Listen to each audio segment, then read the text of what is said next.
Josiah Callahan dropped to his knees in the snow. The woman in his arms wasn't breathing. 5 children stood behind her crying, shaking their lips blue as Montana winter sky. The smallest one tugged at her mother's frozen sleeve. "Mama, Mama, please wake up." Josiah pressed his ear to the widow's chest. Faint, so faint. He tore off his coat and threw it over her body. "You ain't dying today," he whispered. "Not while I'm still breathing." He lifted her and ran toward the cabin light, 5 small shadows stumbling after him through the blizzard. Chud. If you want to see how this widow and her 5 children survive, and if this lonely rancher finds something worth living for, subscribe to our channel and stay until the end. Drop a comment telling us what city you're watching from. We love seeing how far our stories travel. Josiah's boots broke through the ice crust. Each step sank knee-deep. The woman weighed almost nothing in his arms. That scared him more than the cold. "Mister?" The oldest boy grabbed his sleeve. "Is Mama gonna die?" Josiah didn't answer. He couldn't. "Keep moving," he said. "All of you, see that light? That's my cabin. Don't stop walking till you reach it." The wind screamed across the Montana plains. Snow came sideways, sharp as glass. Josiah tucked the widow's face against his chest, shielding her from the worst of it. Behind him, 5 children trudged through the storm.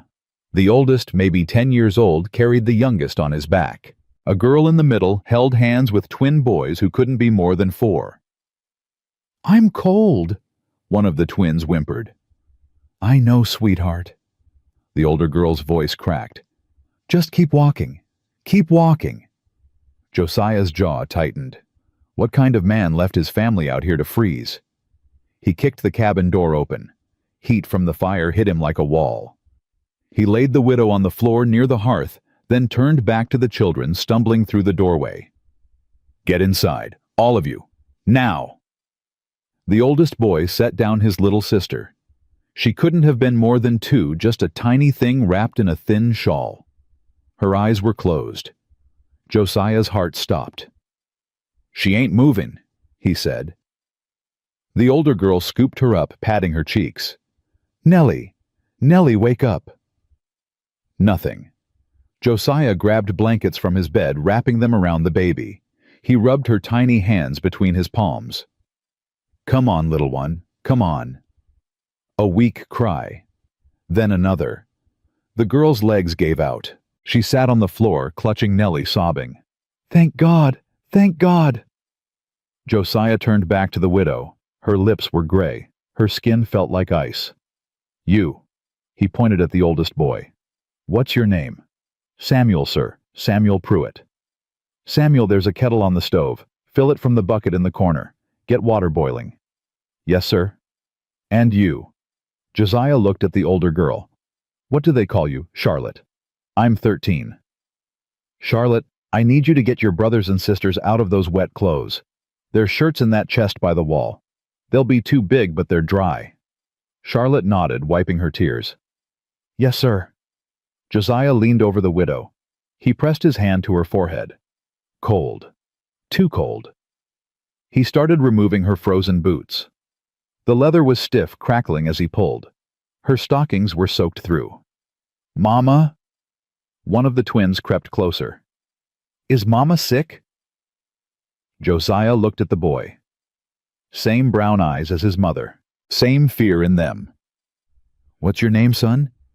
"Thomas." "That's my brother Henry." "Thomas, your mama's gonna be fine. But I need you to be brave. Can you do that?"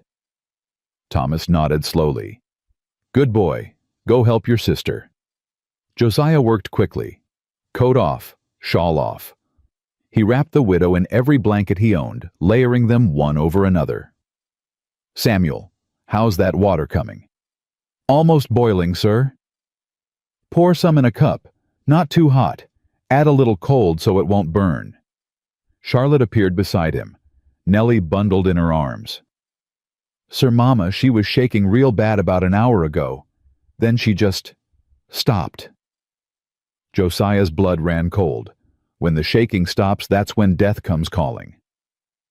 How long were you out there? Charlotte's lip trembled. Since yesterday morning. Yesterday? Josiah stared at her. Where'd you come from?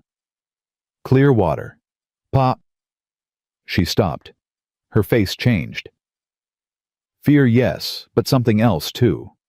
Shame. Your pa left you out here. Charlotte shook her head quickly. Pa's dead, sir. 3 months now. We was living with Mama's cousin, but... She looked away. He didn't want us no more. Josiah's hands curled into fists.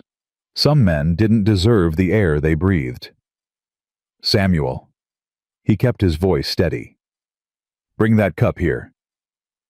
Samuel crossed the room, carefully, warm water sloshing. Josiah lifted the widow's head, holding the cup to her lips. Come on, ma'am. Drink. Nothing. He tried again, letting a few drops fall into her mouth. She coughed. Josiah's heart started beating again. That's it. He gave her more. That's it. Keep fighting. Her eyelids fluttered. Brown eyes unfocused, scared. My children, she whispered. They're here, ma'am. All 5 of them. Safe. Her eyes searched the room until she found them. Samuel by the stove, Charlotte holding Nellie Thomas and Henry, huddled under a blanket together. Tears slid down her frozen cheeks. Thank you, she breathed. Thank you. Josiah pulled the blankets tighter around her. Don't thank me yet. You ain't out of danger. I'm sorry for the trouble. Ain't no trouble. She tried to sit up. Couldn't. Easy, Josiah said. You need rest. The children, they haven't eaten since... Her voice broke. I'll feed them. You just lie still. He moved to the stove, adding wood to the fire. Samuel watched him with old eyes, eyes that had seen too much for a 10-year-old. Sir, you got any bread? In the cupboard, and there's dried beef hanging by the window. Cut some for your brothers and sisters. Yes, sir. Josiah looked back at the widow. Her eyes were closing again.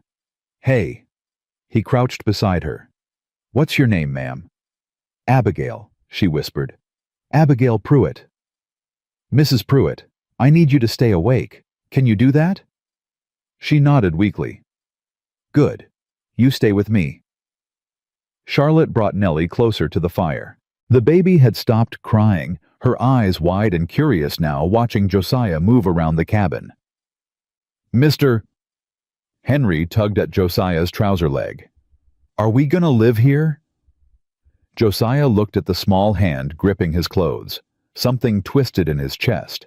Something he hadn't felt in 5 years. For tonight, he said. We'll figure out the rest tomorrow. But we ain't got nowhere else. Thomas elbowed his brother. Shush, Henry. It's true. Mama said we ain't got nobody. Josiah's throat tightened. 5 years alone. 5 years of silence. 5 years of telling himself he didn't need anyone.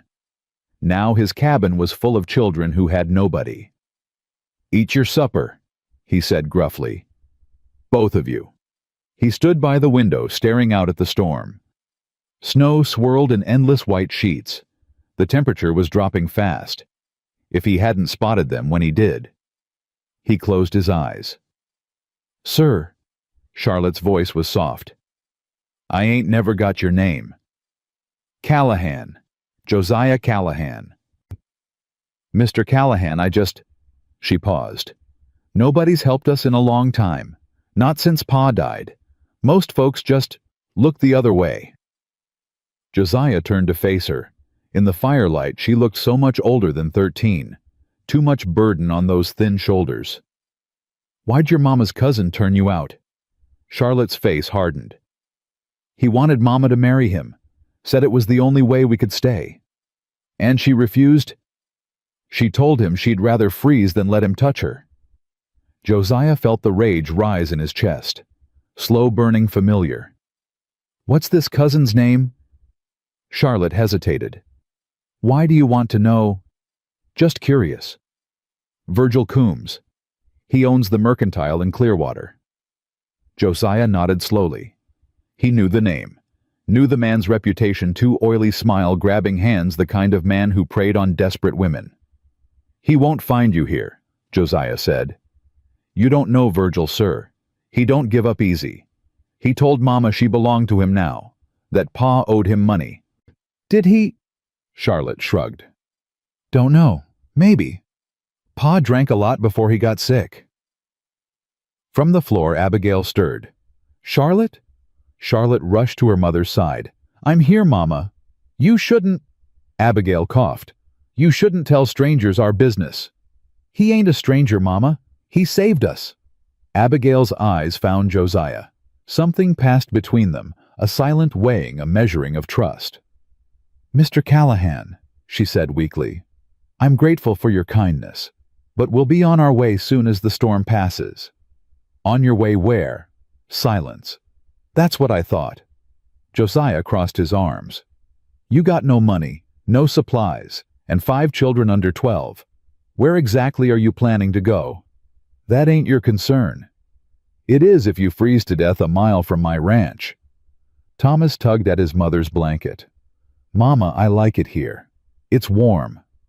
Thomas. And the man gave us food, real food, not just broth. Abigail's face crumpled, just for a moment. Then she set her jaw, pride fighting against exhaustion. Josiah recognized that look.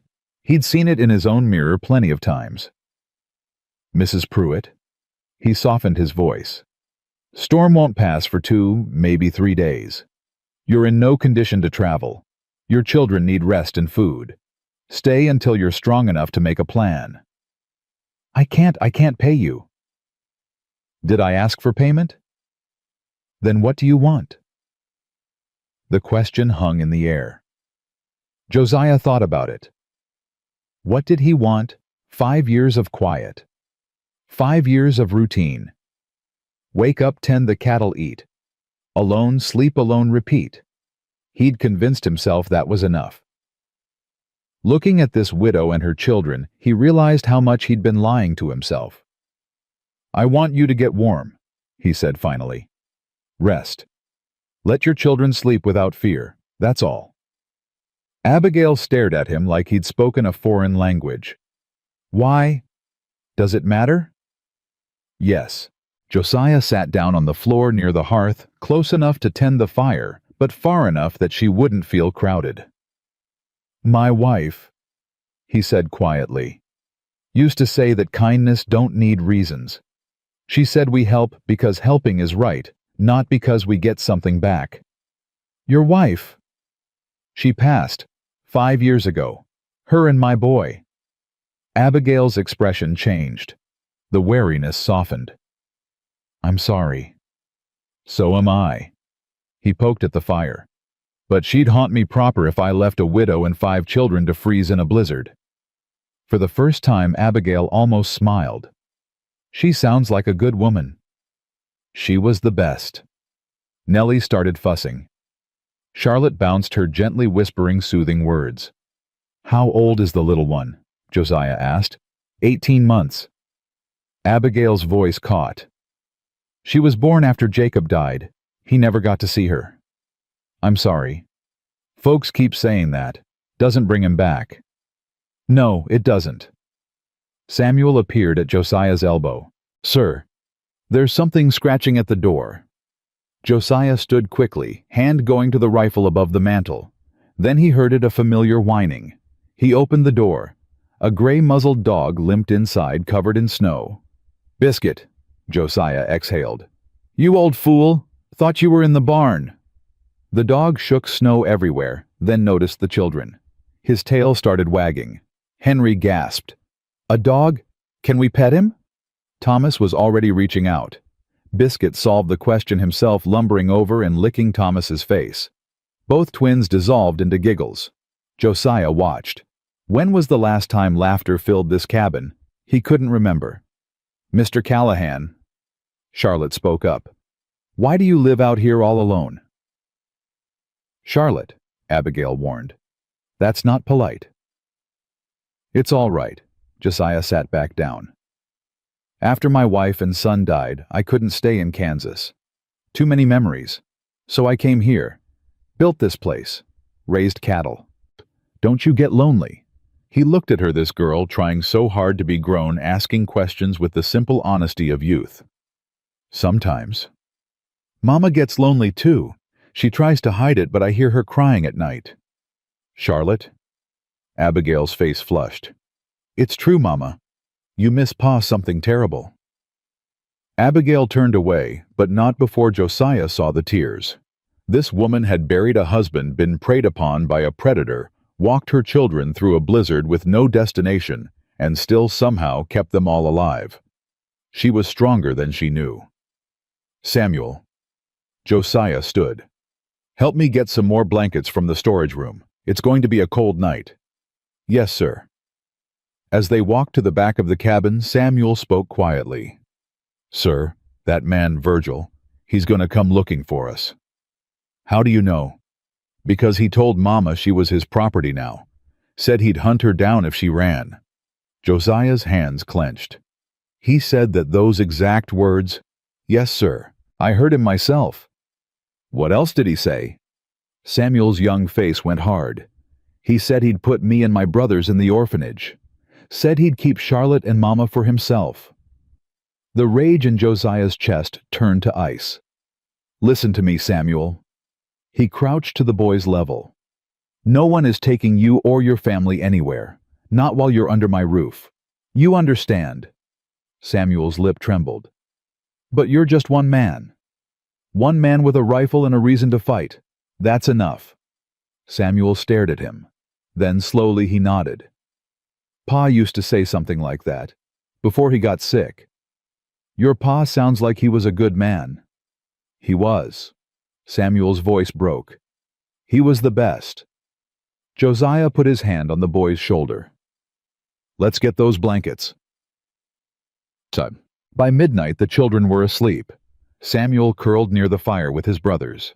Charlotte slept sitting up, Nellie in her arms. Biscuit lay across the twins' feet like a living blanket. Only Abigail stayed awake, her fever-bright eyes fixed on the flames. Josiah sat in his chair by the window, rifle across his lap. You should sleep, he said. Can't. Why not? Every time I close my eyes, I see them. My children, freezing in the snow. Her voice caught. I thought we were going to die, Mr. Callahan. I thought I was going to watch my babies die. But you didn't.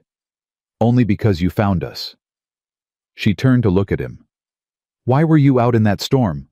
One of my calves went missing. I was looking for her. Did you find her? Josiah shook his head. Found something better. Abigail was quiet for a long moment. You don't even know us. I know enough. You know we're trouble. Virgil won't just forget. He'll come with the sheriff, probably. Claim I stole from him or some such lie. Let him come. Mr. Callahan. Josiah. She blinked. What? My name. Call me Josiah. Another long silence. Josiah. She tasted the name like something unfamiliar. You can't fight the whole town. Won't need to. Just one man. Virgil's got money. Power. The sheriff's his cousin.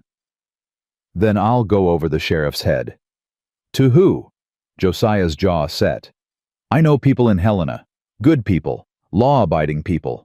If Virgil tries anything, he'll answer for it. Abigail shook her head slowly. You don't owe us anything. Mrs. Pruitt. Abigail. If I'm calling you Josiah, you might as well call me Abigail. Something shifted in the room. Small, barely noticeable, but real. Abigail. He said it carefully. What Virgil did, that ain't how men treat women. Not real men. What he threatened. Josiah's voice turned hard. I buried my wife. I held her while she died. I would have given everything I owned, everything I was to save her. A man who preys on widows, who threatens children. He stopped. Drew a breath. That ain't a man. That's a monster. Abigail's eyes glistened. I didn't have a choice. she whispered. He said if I didn't marry him, he'd throw us out. I tried to find work. Tried to find someone else who'd take us in. Nobody would. A widow with 5 children. She laughed bitterly. I might as well be a leper. So you ran. What else could I do? Let him? She couldn't finish. You did right, Josiah said firmly. You protected your children. That took courage. It took desperation. Sometimes they're the same thing. Nellie stirred in Charlotte's arms, whimpering softly. Abigail reached for her, but she was too weak to lift herself. Let me. Josiah crossed the room gently, taking the baby from Charlotte's sleeping arms. Nellie's eyes opened, looked up at him. She didn't cry. She just stared, tiny fingers curling around his thumb. Something cracked inside Josiah's chest. Something he'd kept locked away for 5 years. She's beautiful, he said hoarsely. She looks like her father. Abigail's voice was soft. He had those eyes, blue as summer sky. Josiah carried Nellie to her mother, laying her gently in Abigail's arms. Get some sleep, he said. Both of you. I'll keep watch. All night. All night. All week. As long as it takes. Abigail looked at him. Really looked at him for the first time. Why? She asked again. And this time Josiah answered honestly. Because I spent 5 years thinking I had nothing left to protect. Thinking my life ended when Sarah and Thomas died. Thinking I was just waiting for what I don't know. Maybe for death to finally come calling. He paused. Then I found you in that snow. You and your children. Freezing, dying, and something in me woke up. What? Purpose. He said the word like it was sacred. I don't know what happens tomorrow, Abigail. Don't know what happens when the storm clears or when Virgil comes sniffing around. But I know this, I won't let you face it alone. Not you, not those children. Tears slipped down Abigail's cheeks. You barely know me. I know you walked 20 miles through a blizzard with 5 children, rather than surrender to a man who didn't deserve you. I know you stayed awake while your body was shutting down, making sure your babies kept moving. I know you've been carrying this family on your shoulders since your husband died, and not one person has offered to help. He met her eyes. I know enough. Abigail was silent for a long time. Then finally she spoke. I'm scared. Of what? Of trusting someone. Of believing this is real. Every time I let myself hope something terrible happens. Maybe this time it won't. You don't know that.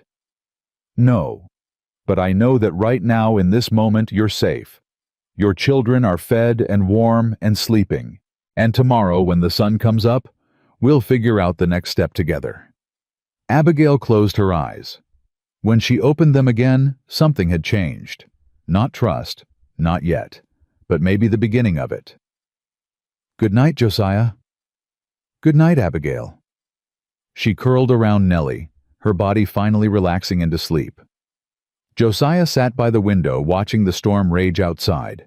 For 5 years this cabin had been his prison, a place to hide from memories, from grief, from life itself. Tonight, it had become something else. A shelter, a haven, a home. He didn't know what tomorrow would bring. Didn't know if Virgil Coombs would come with sheriffs and warrants. Didn't know if Abigail would stay or disappear into the morning light. But for the first time in 5 years, Josiah Callahan had something to fight for. And God help anyone who tried to take it away. The storm died sometime before dawn. Josiah hadn't slept. His eyes burned from watching the window all night, waiting for shadows that never came. Now pale light crept across the frozen plains, turning the snow into a sea of white. Abigail stirred first.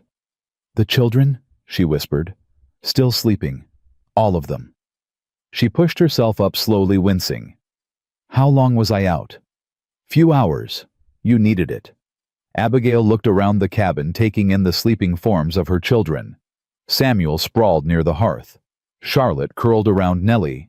The twins tangled together under a pile of blankets. "They look peaceful," she said softly. "First real sleep they've had in a while, I reckon." Abigail's jaw tightened. "Virgil kept us in the cellar. Said it was all we deserved." Josiah's hand gripped the rifle stock. The cellar. Dark, cold, damp. Her voice went flat. "Charlotte got sick the first week. I begged him for medicine. He said I knew what I had to do if I wanted his help." "What did you do?" "I stole the medicine from his store. He caught me." She held up her left hand. A scar ran across her palm. "That's when I knew we had to run." Josiah's blood ran cold. "He cut you. Said it was a lesson. Said next time it'd be worse." Samuel's voice came from behind them. "Mama!" Abigail turned quickly, hiding her hand. "I'm here, sweetheart." The boy sat up, rubbing his eyes. "Is the storm over?" "Looks like it," Josiah said. "You hungry?" "Yes, sir." "Then let's get some food going." Josiah moved to the stove, grateful for something to do with his hands. The rage inside him needed an outlet before it consumed him whole. Charlotte woke next, then the twins. Nellie fussed until Abigail nursed her under a blanket. "Mr. Josiah." Henry tugged at his sleeve. "Can I help?" Something softened in Josiah's chest. "You know how to crack eggs." "Mama taught me." "Then you're hired." Henry beamed. For the next hour, the cabin filled with the sounds Josiah had forgotten existed. Children laughing, spoons scraping bowls, Biscuit begging for scraps. Thomas held up a piece of bacon. "Can the dog have some?" "Just a little. He's old. Too much makes his stomach hurt." "How old?" 12 years. Had him since he was a pup." "That's older than me." "That's older than all of you combined." Charlotte laughed. Actually laughed. Josiah looked at Abigail. She was watching her children with an expression he recognized. The expression of someone who'd forgotten what normal felt like. "Thank you," she mouthed silently. He nodded. After breakfast, Samuel helped Josiah clear the dishes while Charlotte bundled the younger children in blankets near the fire. "Sir." Samuel kept his voice low. "What's the plan?" "What do you mean?" "Virgil. He ain't gonna stop looking. You know that." Josiah set down the plate he was holding. "How much do you know about what your mama went through?" Samuel's young face hardened. "Enough. I heard things through the cellar door. Heard him yelling at her. Heard—" He stopped. "I should have done something."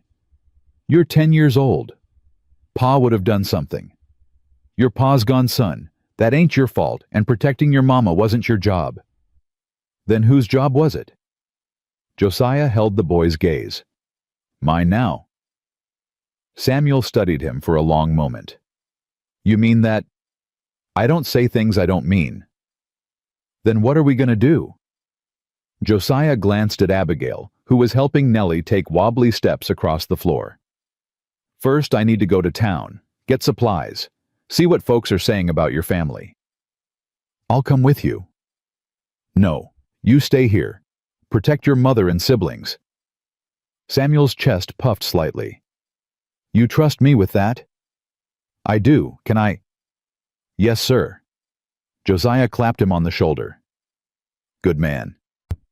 He walked to where Abigail sat Nellie, now asleep in her lap. "I need to ride into Clearwater." Fear flashed across her face. "Josiah?" "Just to look around. See what Virgil's up to. Pick up some things. If he sees you asking questions, he won't know they're about you." Abigail grabbed his wrist. Her grip was surprisingly strong. "Please, be careful." "I survived the war, Abigail. I can survive one greedy shopkeeper." "Virgil's more than greedy. He's cruel and patient. He'll wait until you're not expecting it. Then I won't stop expecting it." He grabbed his coat and hat from the hook by the door. Charlotte looked up. "You're leaving?" "Just for a few hours. I'll be back before dark." "Promise?" The question hit him like a fist. When was the last time anyone had wanted him to come back? Promise. The ride to Clearwater took 2 hours through fresh powder. Josiah kept his eyes moving, watching for tracks for signs of anyone else traveling the same route. Nothing. The town emerged from the white like a photograph coming into focus. Maybe 30 buildings clustered around a main street, a church at one end, a saloon at the other, and right in the middle, a sign that read, Coombs Mercantile. Josiah tied his horse outside the saloon first. Better to listen before asking. Inside, a handful of men hunched over drinks despite the early hour. The bartender looked up.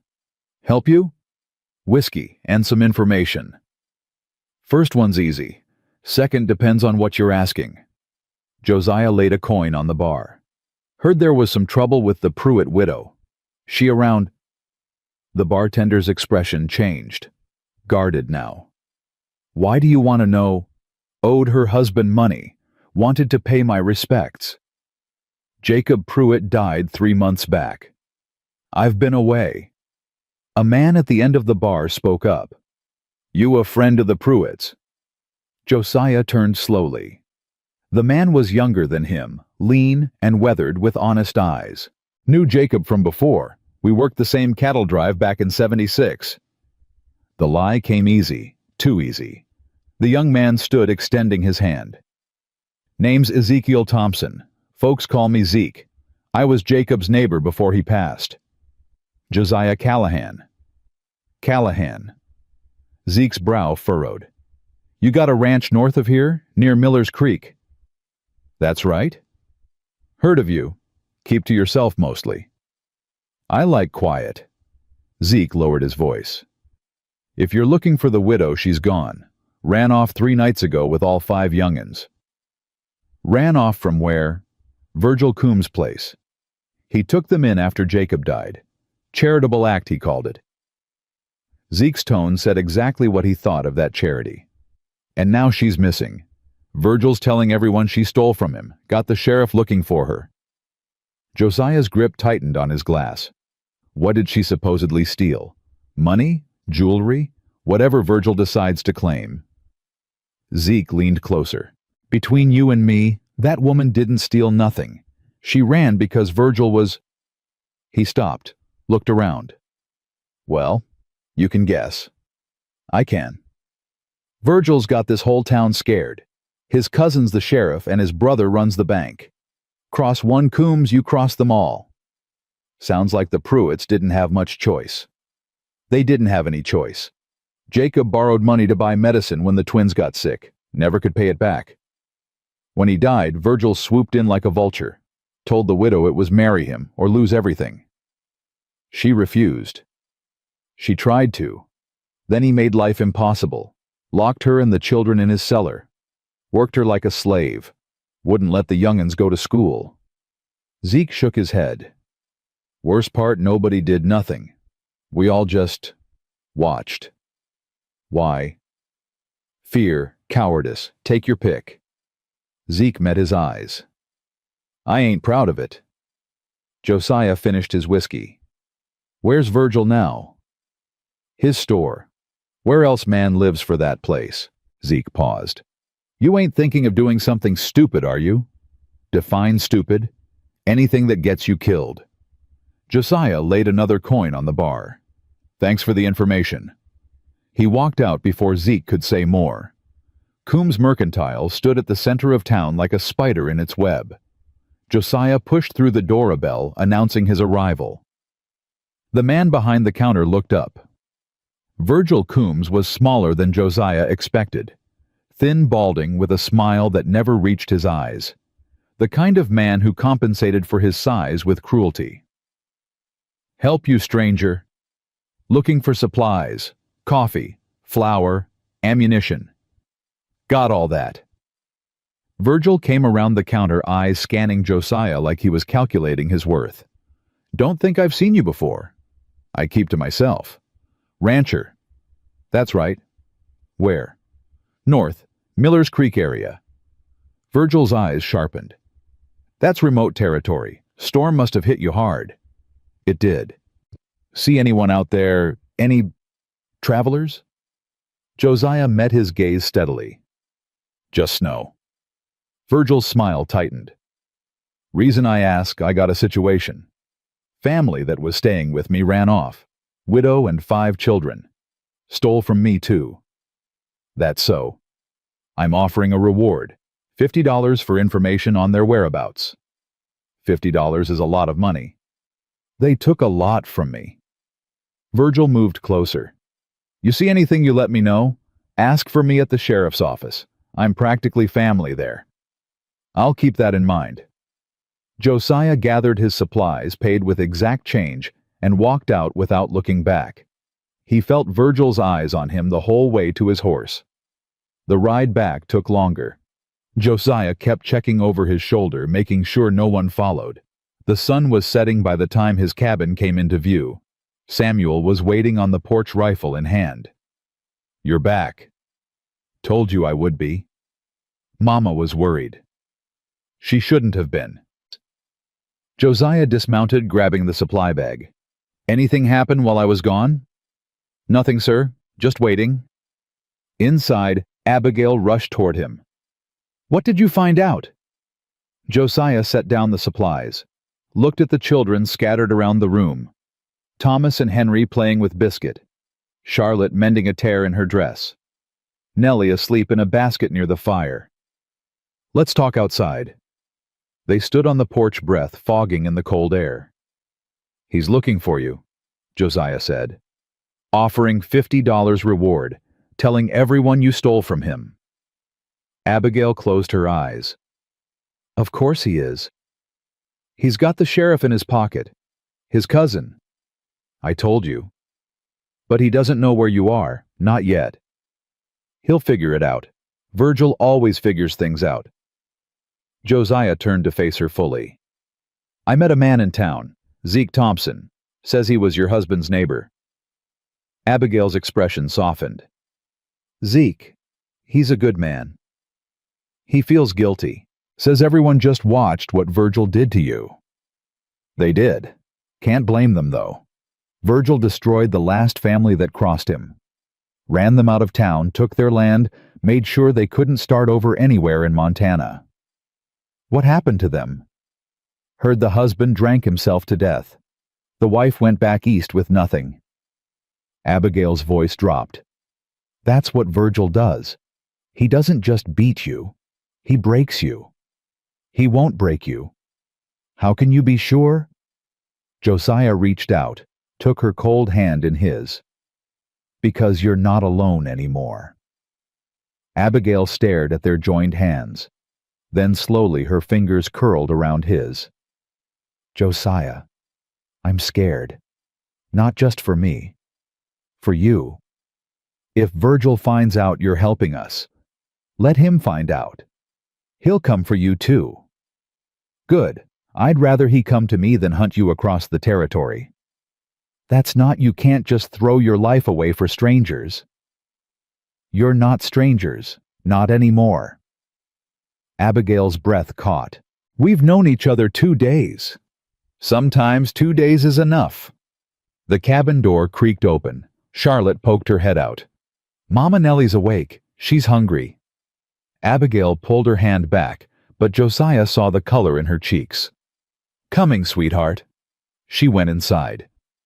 Josiah stayed on the porch, watching the last light fade from the sky. Somewhere out there, Virgil Coombs was planning his next move. Josiah intended to be ready. 3 days passed. The children began to thaw, not just from the cold, but from the fear that had frozen them for months. Thomas and Henry started laughing again, chasing Biscuit through the snow. Charlotte helped Josiah with chores, proving herself handy with the livestock. Samuel stood guard duty with a seriousness that made Josiah's heart ache. And Abigail. Abigail transformed. The gaunt, hollow-eyed woman from the blizzard was still there, but life was returning to her face. She took over the cooking, producing miracles from Josiah's meager supplies.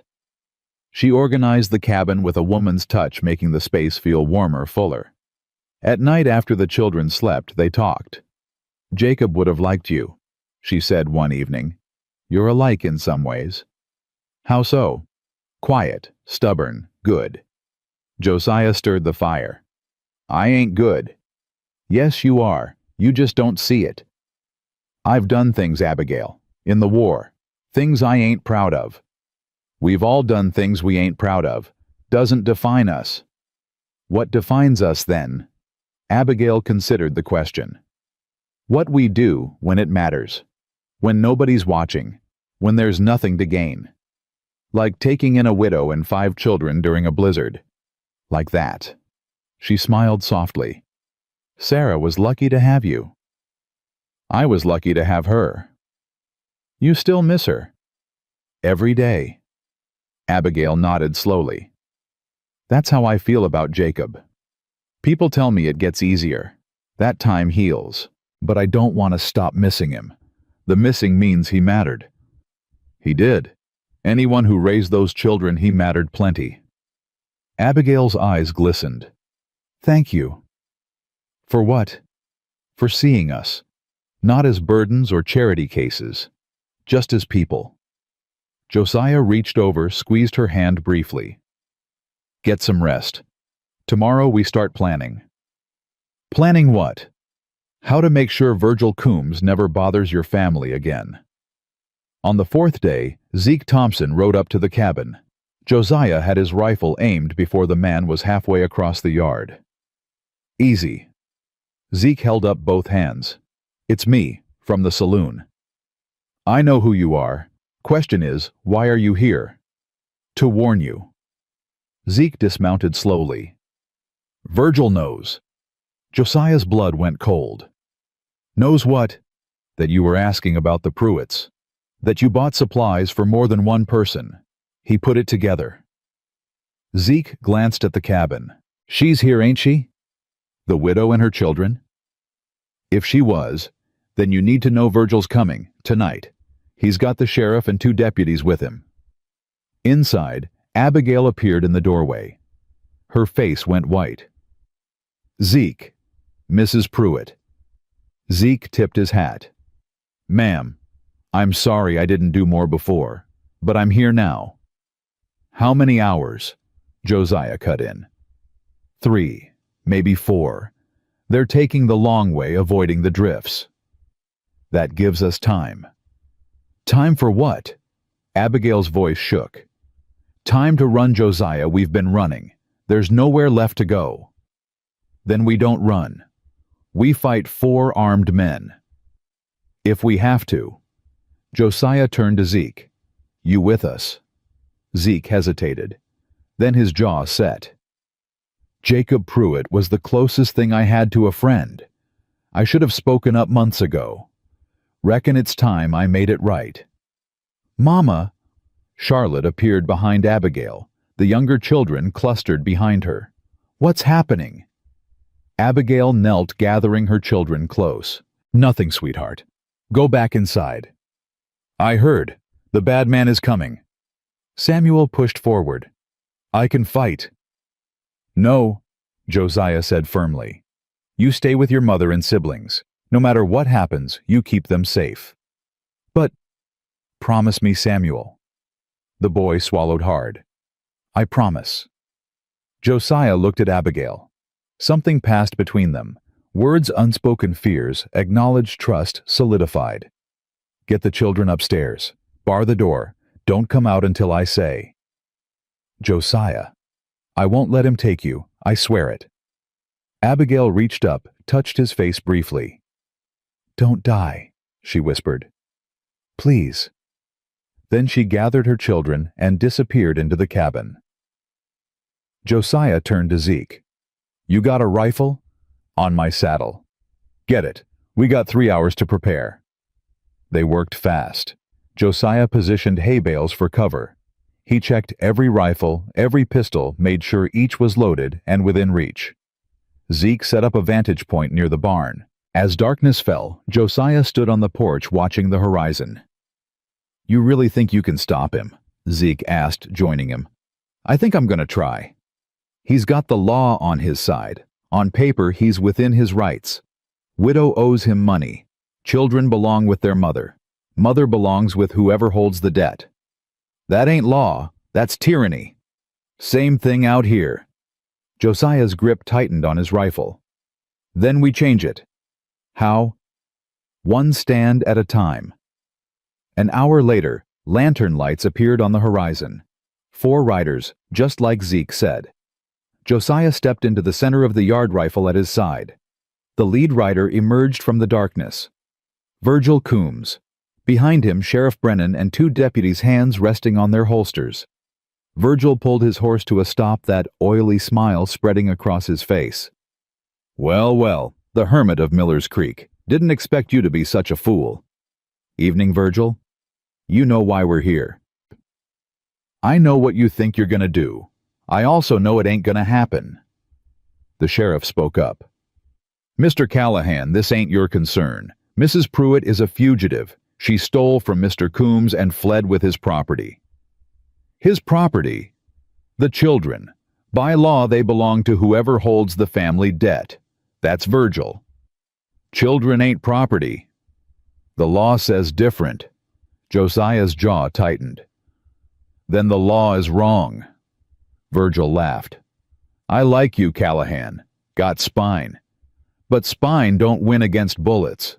He gestured to his men. You're outnumbered, outgunned, and out of options.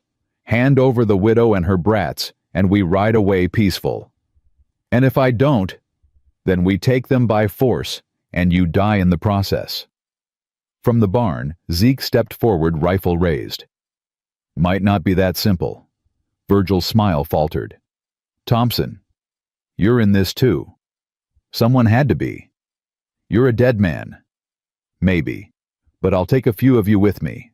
Silence stretched across the frozen yard. Then a small voice pierced the night. Mama, no.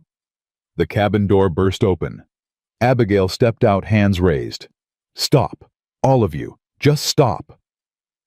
Josiah's heart seized. Abigail, get back inside. No. She walked forward, placing herself between Josiah and Virgil's men. This is about me. I won't let anyone else die for my mistakes.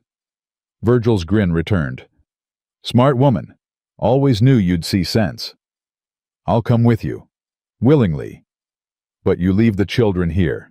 Leave them with Mr. Callahan. No deal. I want what's mine. They're not yours. The law says they are. Your husband's debt makes them mine, just like it makes you mine. Virgil's voice turned ugly. You should have accepted that months ago. Would have saved us all this trouble.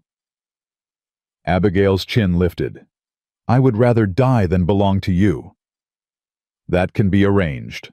Josiah stepped forward. Touch her, and it'll be the last thing you do. Virgil's patience snapped. Enough, Sheriff. Arrest the widow. Shoot anyone who interferes. The sheriff hesitated. Virgil. Do it. Brennan reached for his gun. Josiah raised his rifle, and in that frozen moment, hoofbeats thundered from the east. Everyone turned. A dozen riders emerged from the darkness, their silhouettes growing larger with each passing second. At their head, a woman with silver hair and a rifle aimed squarely at Virgil's chest. That's far enough, Virgil Coombs. Virgil's face twisted. Martha Sullivan. What the hell do you think you're doing? Martha pulled her horse to a stop, the other riders flanking her on both sides. What I should have done months ago. What we all should have done. She looked at the men beside her, shopkeepers, farmers, ranchers, the working people of Clearwater. We let you terrorize this town long enough. It ends tonight. This is none of your business. Abigail Pruitt is my business. Those children are my business. This whole town's business. Martha's voice rang out clear and cold. You've been a blight on Clearwater for 10 years. Cheating folks, stealing land, forcing women. She stopped, composed herself. No more. The sheriff looked between Virgil and the crowd. His deputies did the same. Sheriff? One of the riders spoke up. A man Josiah didn't recognize. My wife told me what Virgil did to the widow Pruitt, how he kept her and those children in a cellar, how he cut her when she tried to get medicine for her sick baby. Murmurs rippled through the assembled crowd.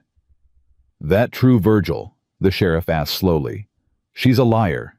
They're all liars. Show him your hand, Abigail. Martha's voice was gentle. Show them what he did. Abigail hesitated. Then she raised her left hand, the scar visible even in the dim light. She cut herself, Virgil sputtered. Tried to make me look. I saw the blood. Charlotte stepped forward, eyes blazing. I saw you hit my mama. I saw you lock us in that cellar. I saw everything. More murmurs. The deputies exchanged uneasy glances. She's a child, Virgil snapped. Children lie. I ain't lying. Charlotte's voice didn't waver. You told Mama she'd never escape, that nobody would believe her over you, that you owned this town. She pointed at the crowd. But you don't own them, not anymore. Virgil's face contorted with rage. He lunged for Charlotte. Josiah moved faster. His fist connected with Virgil's jaw, sending the smaller man sprawling into the snow. Touch her, and I'll end you. Virgil scrambled backward, blood dripping from his lip. You'll hang for this, all of you. No, Sheriff Brennan said quietly. I don't reckon anyone'll hang tonight. Except maybe you. Virgil stared at his cousin. What? I turned a blind eye because you're family, because it was easier. But there's a line, Virgil, and you crossed it. The sheriff looked at Abigail. Ma'am, I apologize. For everything. Abigail was trembling. What happens now? Now. Brennan looked at the assembled crowd, at his deputies, at the faces of people who'd finally found their courage. Now we take Mr. Coombs back to town, lock him up, send for a judge from Helena. A real judge, Martha added, not one he's bought. And Mrs. Pruitt. Free to go wherever she pleases. Brennan paused. Including here if Mr. Callahan will have her. Every eye turned to Josiah. He looked at Abigail, at Charlotte and Samuel, at the twins peeking from the cabin doorway, at baby Nellie in Charlotte's arms, at the family he'd found in the middle of a blizzard. She's welcome here, he said, long as she wants to stay. Abigail's tears finally fell. Forever, she whispered. If you'll have us. Forever it is. The crowd erupted in murmurs of approval. Virgil was dragged away, still spitting threats no one listened to. Martha rode up beside Josiah. You did good, Callahan. Couldn't have done it without you. We should have stood up sooner. All of us. She looked at Abigail, then back at Josiah. Take care of them. I intend to. Martha nodded once, then turned her horse and led the crowd back toward town. Silence fell over the ranch. Josiah stood in the snow, watching the lantern lights disappear into the darkness. Behind him, small footsteps approached. Mr. Josiah? He turned. Henry looked up at him, eyes wide. Yes, son. Is the bad man gone? Josiah knelt to the boy's level. He's gone. Forever. Forever. Henry threw his small arms around Josiah's neck. Thank you, he whispered. Thank you for saving us. Josiah held him close, something breaking open in his chest. Something he'd kept locked away for 5 years. You're welcome, he said, voice rough. You're welcome. Abigail appeared beside them, the other children gathering close. For a long moment, nobody spoke. Then Thomas piped up. Does this mean we get to stay here with the dog? Despite everything, Josiah laughed. Yeah, son, you get to stay, with the dog. Thomas cheered. Henry joined in. Even Charlotte cracked a smile. Abigail reached out, took Josiah's hand. Thank you, she said. For everything. Don't thank me yet. Ranch life ain't easy. Neither is what we've been through. She squeezed his hand. I think we can handle anything now. Josiah looked at her, really looked, and saw not a broken widow, but a survivor. A mother who'd walked through hell to protect her children. A woman stronger than she knew. I believe you can, he said. Above them, the clouds parted. Stars emerged cold and bright, spreading across the Montana sky, like scattered diamonds. And in the little cabin by Miller's Creek, a family began to form. Not from blood, but from something stronger. Choice. 2 weeks passed. The cabin felt different now. Fuller. Louder. Alive. Josiah woke before dawn, same as always. But instead of silence greeting him, he heard Charlotte in the kitchen already heating water. Samuel was outside feeding the horses. The twins were arguing about something in their corner. "It's my turn to hold Nellie." "No, it's mine, you held her yesterday." "Boys?" Abigail's voice cut through, firm but gentle. "Neither of you can hold her if you're fighting." Josiah smiled to himself. He'd forgotten what morning sounded like with a family. Charlotte saw him first. "Coffee's almost ready, Mr. Josiah." "You don't have to call me Mr. What should I call you then?" The question hung in the air. Josiah felt Abigail's eyes on him from across the room. "Josiah's fine," he said finally. "Just Josiah." Charlotte nodded, something softening in her expression. "All right, Josiah." After breakfast, Samuel helped Josiah check on the cattle. The boy had proven himself capable these past weeks, learning quickly, asking smart questions. "Josiah." "Yeah." "You think Virgil's really going to stay locked up?" "The judge from Helena arrives next week. Martha says he's honest, can't be bought." "But what if—" "Don't borrow trouble, son. Deal with what's in front of you." Samuel kicked at the snow. "Pa used to say that." "Smart man." "He was." Samuel paused. "You remind me of him sometimes." Josiah's chest tightened. "That's so—" "Yeah, the way you talk, the way you don't say much but mean every word." Samuel looked up. "Mama sees it too, I can tell." "How can you tell?" "She smiles more when you're around, real smiles, not the pretend ones she used to give us when things were bad."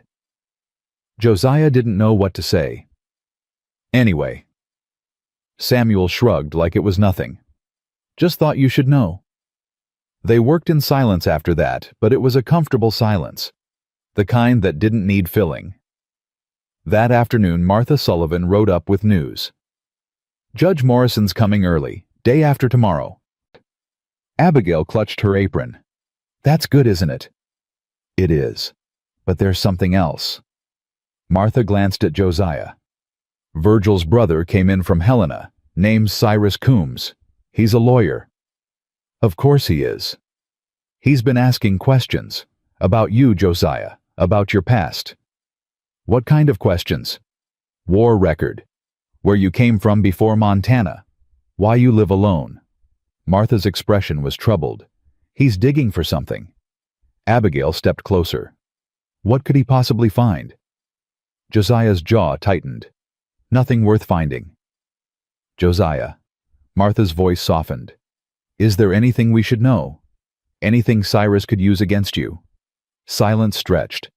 The children were inside, their laughter filtering through the cabin walls. Innocent. Unaware. "I did things in the war," Josiah said finally. "Things that haunt me." "What things?" "I was at Lawrence. August 1863. Martha's face went pale. "The Quantrill raid." "I wasn't with Quantrill. I was defending the town. But afterward—" Josiah stopped. Drew a breath. "There were prisoners. Confederate sympathizers. Some folks wanted them hung without trial. I stopped them." "That's honorable." "Not everyone saw it that way. I was called a traitor. A Confederate lover. My own unit nearly shot me." Josiah's voice dropped. "That's why I left Kansas after the war. Too many memories. Too many enemies." Abigail touched his arm. "You did the right thing." "Did I?" "Sometimes I wonder if I should have let them hang. Would have saved me years of running." "No." Her voice was fierce.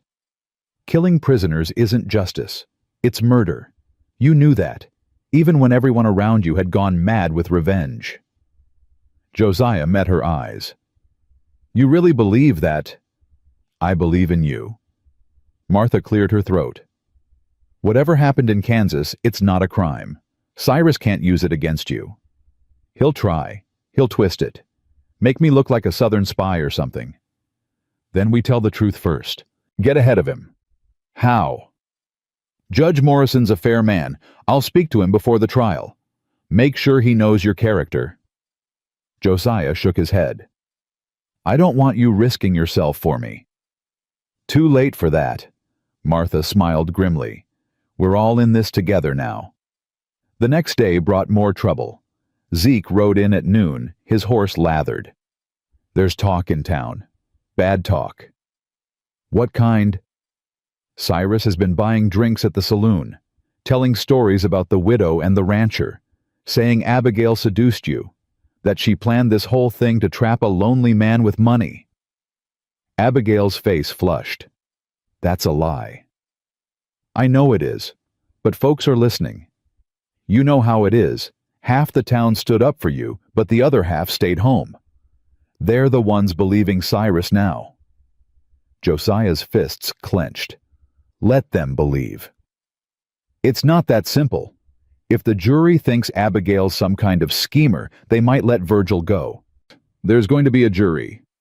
Judge Morrison wants a proper trial, 12 men from the territory." Zeke's expression darkened. "Cyrus is already working on who gets picked." Charlotte appeared in the doorway. "Mama, what's wrong?" "Nothing, sweetheart. Go back inside." "I'm not a child. I can hear you talking." Charlotte's chin lifted. "What's that man saying about Mama?" Abigail knelt before her daughter. "Mr. Coombs' brother is telling lies, trying to protect his brother." "Then I'll tell the truth. I'll tell everyone what really happened." "Charlotte?" "No, Mama. You always protect us. Let us protect you for once." Josiah watched the exchange. This 13-year-old girl had more courage than half the grown men in Clearwater. "She's right," he said quietly. Abigail looked up. "What? Let her testify. Let all the children testify. Nobody can look at them and think this was some scheme. They're children. I won't put them through that." "Mama." Samuel stepped forward from wherever he'd been listening. "We want to do this. We saw what Virgil did. We lived it. If we don't speak up, he might go free and come after us again." Abigail's eyes filled with tears. "You shouldn't have to, but we do." Samuel stood straight, looking older than his 10 years. "Pa told me once that doing right isn't always easy. Sometimes it costs something. This is our cost, and we're willing to pay it." The cabin fell silent. Then Abigail gathered her children close, all 5 of them, even little Nellie, who didn't understand but clung to her mother anyway. "I don't deserve you," she whispered. "Any of you." "Yes, you do," Charlotte said. "You're our mama." That evening, Josiah sat on the porch alone. Abigail found him there, wrapped in a shawl against the cold. "Can't sleep." "Thinking." "About what?" "Everything. Nothing." He shifted to make room for her. "Your children are something special. They're survivors. Like you." "I ain't special." "Stop saying that." Abigail sat beside him close enough that their shoulders touched. "You keep acting like you don't matter, like you're just some hermit who happened to find us in the snow." "That's what I am." "No, that's what you were." She turned to face him. "Josiah, in 2 weeks, you've given my children more security than they've had since Jacob died. You've protected us, fed us, treated us like family. You are family." The words hung between them. Abigail's breath caught. "What?" Josiah stared at his hands. "I don't know how else to say it. You come into my life, this broken, empty life, and suddenly it's full again. I wake up looking forward to something. I go to sleep knowing someone needs me." "Josiah, I know it's only been 2 weeks. I know there's a trial coming and everything's uncertain. But I need you to know whatever happens, I'm not walking away. You and those children, you're mine now. Not like Virgil meant. Not ownership. Just... He struggled for words. Belonging. You belong here. With me. Tears slipped down Abigail's cheeks. I'm scared, she whispered. Of what? Of wanting this. Of letting myself believe it could be real. She wiped her eyes. Every time I've trusted something good, it gets taken away. Jacob. Our home. Our dignity. I won't get taken away. You don't know that. I know I'm stubborn enough to fight for what I love. He paused, realizing what he'd said. I mean, did you say love? Josiah's heart pounded. I don't know. Is it too soon? Abigail laughed softly, a broken, beautiful sound. We're sitting on a porch in Montana, after surviving a blizzard, a kidnapping, and a standoff with armed men. I don't think there's a rulebook for this. So, is it too soon? She considered. Ask me again after the trial. That's not an answer. It's the best I can give right now. She leaned her head against his shoulder. But if you're asking whether I feel something, yes. I do. More than I expected. More than I thought I could. Josiah let out a breath he didn't know he'd been holding. That's enough for now. They sat together in silence, watching stars emerge one by one. Trial day arrived with gray skies and a bitter wind. The whole family rode into Clearwater together, Josiah driving the wagon, Abigail beside him, the children bundled in the back. The courthouse was packed. Martha met them at the door. Ready? No, Abigail admitted. But we're here. That's all that matters.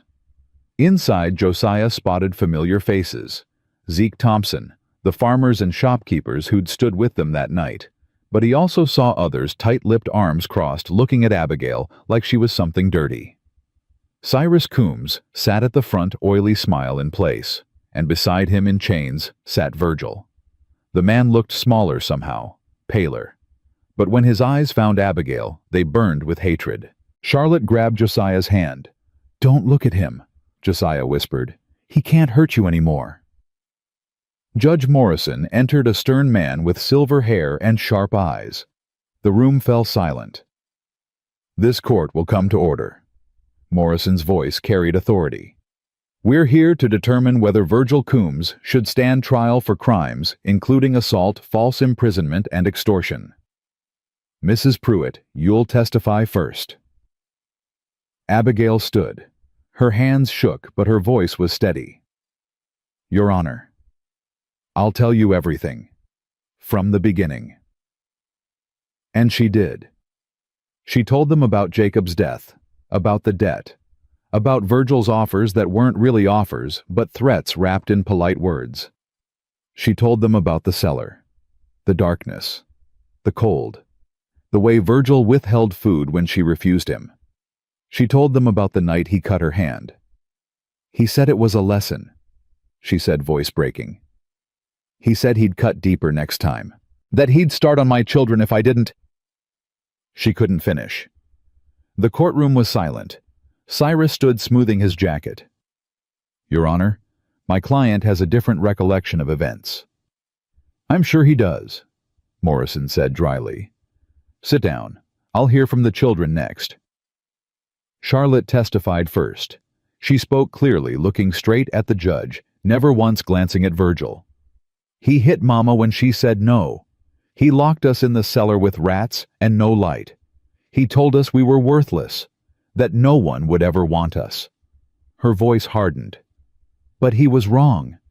Mr. Josiah wanted us. Mr. Josiah saved us. Samuel went next. Then the twins, who couldn't say much, but cried when asked about the dark place. By the time they finished, half the courtroom was in tears. Cyrus tried to object, tried to claim the children had been coached, tried to suggest Josiah had orchestrated everything for his own gain. Judge Morrison cut him off.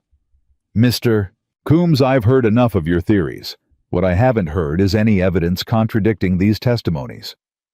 He turned to Virgil. Do you have anything to say for yourself? Virgil stood slowly, chains rattling. "She owes me," he spat. "Jacob Pruitt owed me $300. I took his family as collateral. That's legal. That's right." "What's legal and what's right aren't always the same thing," Morrison replied. "And last I checked, cutting a woman's hand open isn't covered under debt law." She was defiant. Someone had to teach her. Teach her what? That you could do whatever you wanted, because you held her debt. Morrison's voice turned cold. "Mr. Coombs, I've presided over murder trials with defendants less loathsome than you." Virgil lunged forward, chains snapping taut. "You can't talk to me like that. I own half this town." "You own nothing anymore." Morrison banged his gavel. "Virgil Coombs, I find sufficient evidence to proceed with a full trial. However, given the testimony today and the clear danger you pose, I'm denying bail and recommending you be transferred to Helena for the duration." "You can't do this." "I just did." Morrison looked at the sheriff. "Get him out of my courtroom." As Virgil was dragged away, he twisted to look at Abigail. "This isn't over," he screamed. "You hear me? This isn't—" The door slammed shut behind him. Silence. Then slowly applause started. Scattered at first, then building. Martha Sullivan, Zeke Thompson, the farmers and shopkeepers, even some who'd looked doubtful earlier. Charlotte buried her face in Abigail's chest. "Is it over, Mama? Is it really over?" Abigail stroked her hair, tears streaming freely. "Not yet, sweetheart, but soon, very soon." Outside the courthouse, the crowd gathered around them. Congratulations, handshakes, apologies from those who hadn't helped before. Josiah stood apart, watching Abigail accept their words with grace. Martha approached him. "Hell of a day." "It ain't over yet. Full trial's still coming." But the tides turned. Everyone saw what kind of man Virgil really is. She smiled. "You did good, Callahan.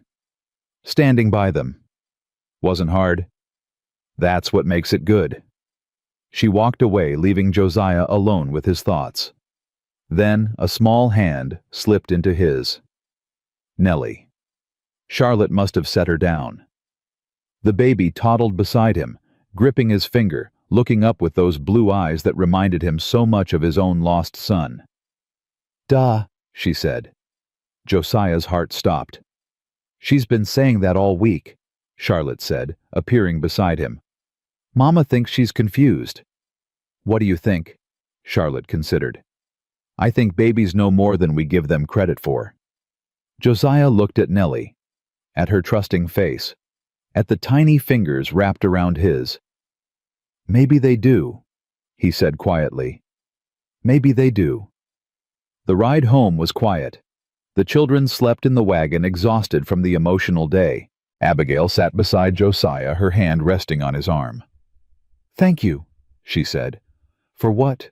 For being there. For not leaving when things got hard." "Told you I wouldn't." "I know, but hearing it and seeing it are different things." They rode in silence for a while. "Nellie called you, duh," Abigail said finally. "Charlotte mentioned. Does that bother you?" Josiah thought about it. Thought about Thomas, his Thomas, who never got to grow up, who never got to call him Pa in that trusting certain way children do. "No," he said, "it doesn't bother me." "Are you sure? Because she's young enough she might keep—" "Abigail." He turned to look at her. "I'm sure." She studied his face. Whatever she saw there made her smile. Good. When they reached the cabin, Josiah helped carry the sleeping children inside. One by one he tucked them into bed. Charlotte. Samuel. The twins tangled together. Nellie in her basket by the fire. Abigail watched from the doorway. "You're good at that." "Practice. Had a son once, remember?" "I remember." She crossed to him. "Does it hurt, taking care of mine?" "It did at first. Now it just feels—" He searched for the word. Right. Like this is what I was supposed to be doing all along. Abigail reached up, touched his face. Josiah Callahan. Yes. When the trial is over. When this is all truly finished. She took a breath. Ask me again. Ask you what? She smiled. You know what? And he did. Later that night, long after the cabin fell silent, Josiah sat by the window. He looked at the stars, at the endless Montana sky, at the life he'd somehow stumbled into when he'd given up on ever having one. 5 years of nothing, then a blizzard, a widow, 5 children, and now something that felt dangerously like hope. He glanced at Abigail's sleeping form across the room. I'll wait, he whispered, long as it takes. Outside the wind picked up, but this time it didn't sound cold. It sounded like promise. 3 weeks until the full trial. Josiah counted each day like a man counting heartbeats. Every morning brought new rumors from town. Every evening brought new worries to Abigail's eyes. But the children thrived.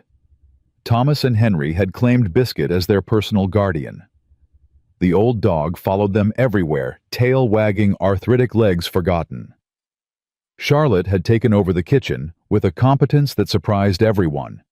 Samuel worked beside Josiah like a shadow, learning the ranch, asking questions, growing into something that looked almost like a son. And Nellie kept calling Josiah Da. He'd stopped correcting her. You're spoiling her, Abigail said one morning, watching Josiah bounce the baby on his knee. Probably. She's going to expect that every morning now. Good. Abigail shook her head, but she was smiling. Real smiles came easier these days. The hunted look had faded from her eyes. Color had returned to her cheeks. She was beautiful, Josiah realized. Not in the fragile way he'd first noticed, but in a stronger way. A survivor's beauty. Stop staring, she said without looking up. Can't help it. Josiah Callahan, are you flirting with me? Might be. Charlotte groaned from across the room. Can you two not? Some of us are trying to eat. Mind your business, young lady, Abigail said, but she was blushing. Samuel caught Josiah's eye and grinned. Something had shifted in the cabin. Something unspoken but understood by everyone. They weren't just refugees anymore. They were becoming a family. The trouble started on a Thursday.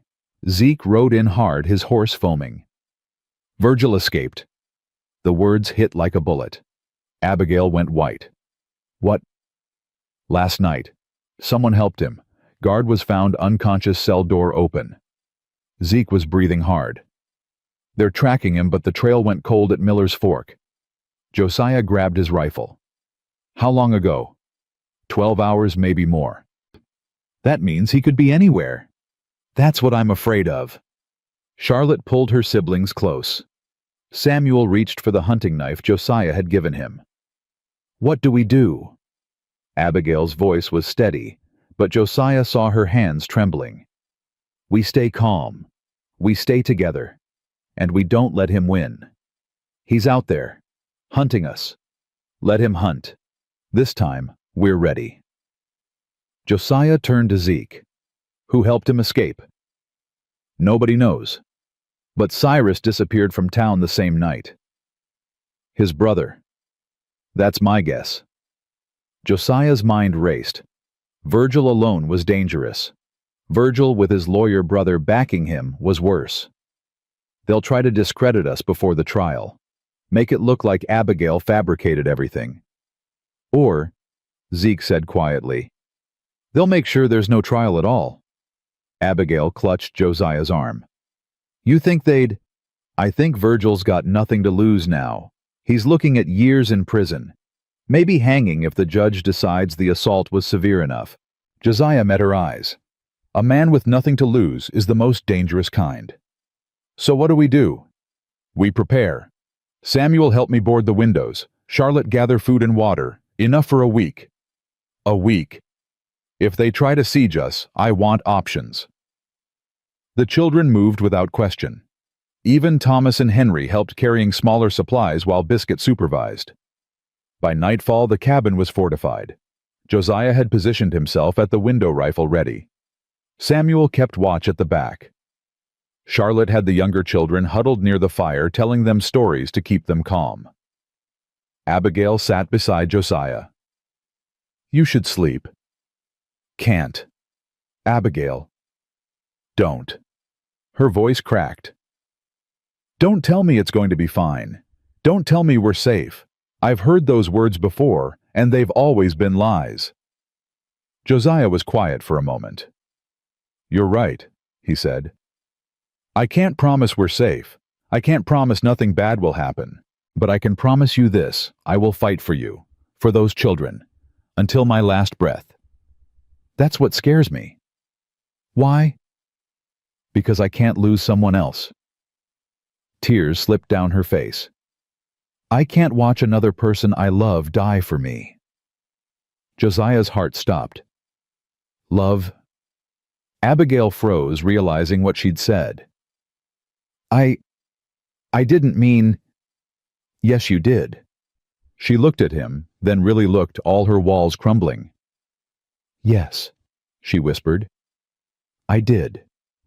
Josiah reached out, cupped her face in his calloused hands.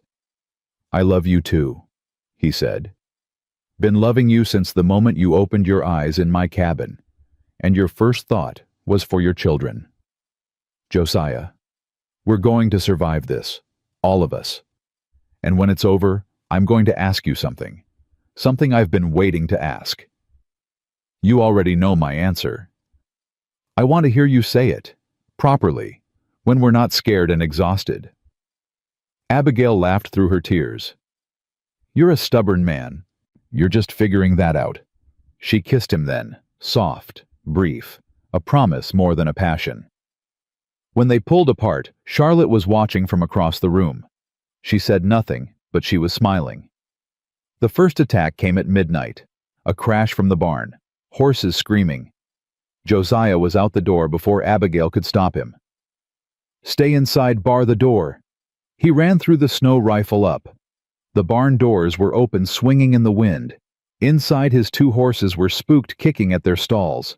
No sign of anyone. Then he saw it. A message carved into the barn wall. "Give her back or burn." Josiah's blood went cold. He searched every corner, every shadow. Nothing. When he returned to the cabin, Abigail read his face immediately. "What did you find?" he told her. "He's trying to scare us," she said. "It's working." "We can't give in." "I know." Josiah paced the floor. "But he's smart. He won't attack head-on. He'll wear us down, make us paranoid, make us make mistakes. Then we don't make mistakes." Samuel spoke up from his post. "What if we went to town, stayed there until the trial?" "Too dangerous on the road. If he ambushes us in the open?" "Then we're trapped here. For now. But I've got friends in town. Martha, Zeke. They'll come if we need them." How will they know we need them? Josiah thought. "Signal fire, on the hill behind the barn. If things get bad, we light it. And hope someone sees it. It's better than nothing." The second attack came at dawn. Smoke from the woodpile. Someone had tried to set it on fire, but the snow had dampened the flames. The message this time was painted in something red. "Last warning." Charlotte found it first. Her scream brought everyone running. "Mama!" She threw herself into Abigail's arms. "He was here. He was right here while we slept." Abigail held her daughter's eyes meeting Josiah's over her head. "We can't stay here," she said. "We can't leave either." "Then what?" Josiah made a decision. "Samuel, take the fastest horse, ride to town, find Zeke and Martha, tell them we need help." "But you said—" "I know what I said. I was wrong. We can't do this alone." Samuel nodded, already pulling on his coat. "Be careful," Abigail said, grabbing his arm. "Please." "I will, Mama." He was gone before the sun fully rose. The waiting was the worst part. Hours passed. Josiah kept watch while Abigail tried to maintain normalcy for the younger children. Charlotte read stories to the twins. Nellie napped blissfully unaware. "He should be there by now," Abigail said. "Give him time." "What if Virgil caught him?" "Samuel's smart. He knows the land." "He's 10 years old." "He's your son. That means he's tougher than he looks." Abigail didn't respond. She just kept staring at the window. By noon, riders appeared on the horizon. Josiah grabbed his rifle, heart pounding. Then he recognized the lead horse. "It's Martha." The relief nearly buckled his knees. Martha rode up with 6 others, Zeke the doctor, 4 farmers with rifles. Samuel was with them unharmed, beaming with pride. "Got your message," Martha said, dismounting. "Brought reinforcements." "You didn't have to." "Yes, we did." She looked at the painted warning on the barn. "Virgil's gone too far. The whole town's talking. Sheriff's organized a search party." "Any sign of him?" "Not yet, but we'll find him." Zeke approached. "There's more. Cyrus was spotted in Helena. He's trying to get the charges dropped, claiming you kidnapped Abigail and turned her against Virgil." "That's insane." "That's desperate. He knows his brother's finished if the trial goes forward." Abigail stepped onto the porch. "What can we do?" Martha turned to her. "Testify again. In Helena this time, before a federal judge." "Federal? The territorial courts have been compromised. Too many of Virgil's friends in positions of power. But if we take this to a federal level, he can't escape." "Exactly." Josiah looked at Abigail. "It means traveling, leaving the ranch." "I know. It's dangerous. Staying here is dangerous too." She squared her shoulders. "I'm done hiding. I'm done letting that man control my life." "Mama's right," Charlotte said from the doorway. "We should go." Samuel nodded. "Together." Even Thomas piped up. "I'm not scared. Mr. Josiah will protect us." Josiah felt something swell in his chest. Pride, love, the fierce determination to be worthy of their trust. "All right," he said. "We go to Helena. We end this." Martha smiled. "That's what I wanted to hear." They left at dawn the next morning. The journey to Helena would take 3 days. Martha organized the convoy, Josiah's wagon in the center, armed riders, flanking both sides.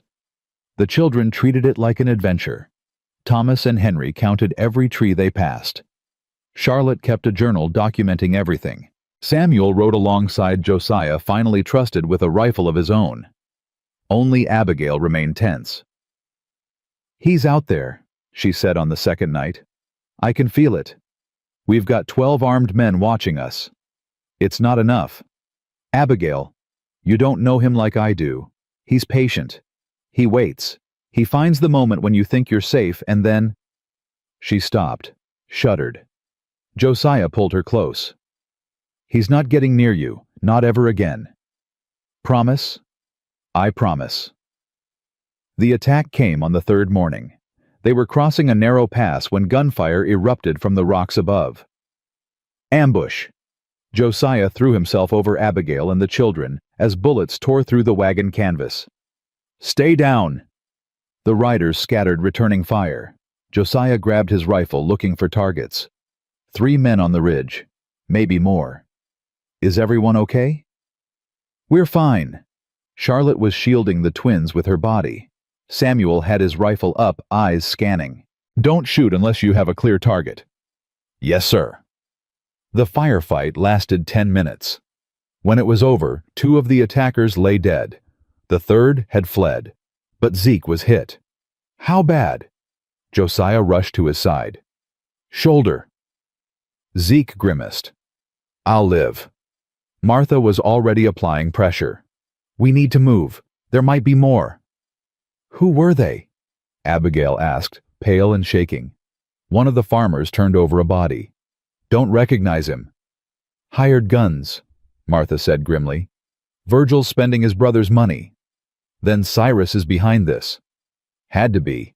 Virgil doesn't have resources for an ambush like this." Josiah looked at the narrow pass ahead. The open land beyond. We're sitting ducks out here. Helena's only 4 hours away. We push through. And if there's another ambush, we fight through that too. They moved faster after that.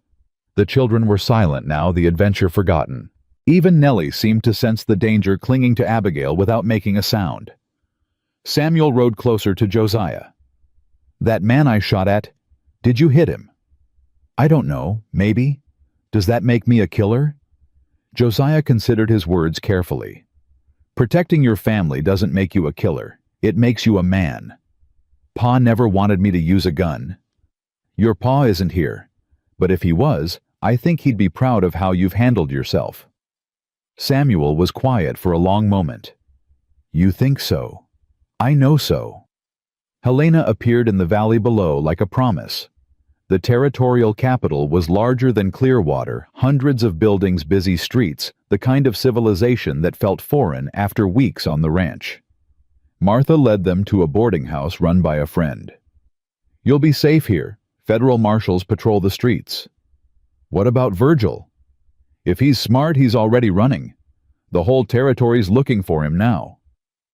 And Cyrus? Martha's expression darkened. That's where it gets complicated. Cyrus has connections, powerful friends. He might try to delay the hearing. How do we stop him? We don't, but Judge Harrison does. Martha smiled grimly. He hates the Coombs family. Something about a land deal gone wrong years ago. Cyrus picked the wrong judge to manipulate. The hearing was set for 2 days later. Those 2 days felt like an eternity. Josiah paced, Abigail worried. The children explored the town under Charlotte's watchful eye. On the eve of the hearing, a knock came at their door. Josiah opened it, hand on his pistol. A federal marshal stood there, badge gleaming. Mr. Callahan, that's me. You need to come with me. There's been a development. What kind of development? The marshal's face was grim. We found Virgil Coombs. Josiah's heart pounded. Where? The river about a mile east. He's dead. Shot twice in the back. Abigail appeared behind Josiah. Dead? Yes, ma'am. Bo. Who killed him? That's what we're trying to figure out. The marshal paused. His brother Cyrus is claiming you did it. That's a lie. We've been in this boarding house the whole... I know. I've got witnesses confirming your whereabouts. But Cyrus is making noise. He wants you arrested. Josiah felt the world tilt. What happens now? Judge Harrison has agreed to hear the evidence tomorrow. All of it. The original charges against Virgil and now Cyrus's accusations against you. The marshal met his eyes. I'd suggest getting a good night's sleep. Tomorrow's going to be long. He tipped his hat and left. Abigail clutched Josiah's arm. It's a trap. Cyrus killed his own brother to frame you. Maybe. What do you mean, maybe? I mean, Virgil had enemies. Could have been anyone. But Cyrus is using it against us. Yes. So what do we do? Josiah pulled her close. We tell the truth. We trust the judge, and we pray that's enough. Abigail buried her face in his chest. I'm so tired of fighting. I know, darling. So am I. He kissed the top of her head. But we're almost there. One more day. You keep saying that, because I keep meaning it. Charlotte appeared in the hallway, the younger children behind her. We heard, she said quietly. Is it true the bad man is dead? Josiah nodded. Are we in trouble? Some people think we are, but we're going to prove them wrong. Thomas stepped forward. I'm not scared. Me neither, Henry added. Samuel straightened his shoulders. We'll tell the truth. All of us. They'll believe us. Josiah looked at this family, this impossible, beautiful family that had stumbled into his life. Yes, he said. They will. That night, no one slept. Josiah sat by the window watching the street below. Abigail lay awake staring at the ceiling. Even Biscuit seemed restless, pacing between the beds. Near midnight, Abigail came to sit beside him. You're thinking about Sarah. How do you know? Because I'm thinking about Jacob, about all the things that brought us here. She took his hand. Do you think they'd approve of us? Josiah considered the question. I think Sarah would have loved you. And those children. She always wanted a big family. Jacob was the same. He used to talk about having 10 kids. Abigail smiled sadly. We only made it to 5 before. She couldn't finish. They'd want us to be happy, Josiah said. Both of them. Is that what you are happy? He turned to face her fully. For the first time in 5 years, yes. I'm happy. Terrified, exhausted, and about to face a federal judge on murder accusations, but happy. Abigail laughed softly. That's the strangest thing I've ever heard. Strange times. She leaned her head on his shoulder. Whatever happens tomorrow, don't. Josiah. Don't talk like that. We're going to walk into that courtroom, tell the truth, and walk out free. All of us. You really believe that?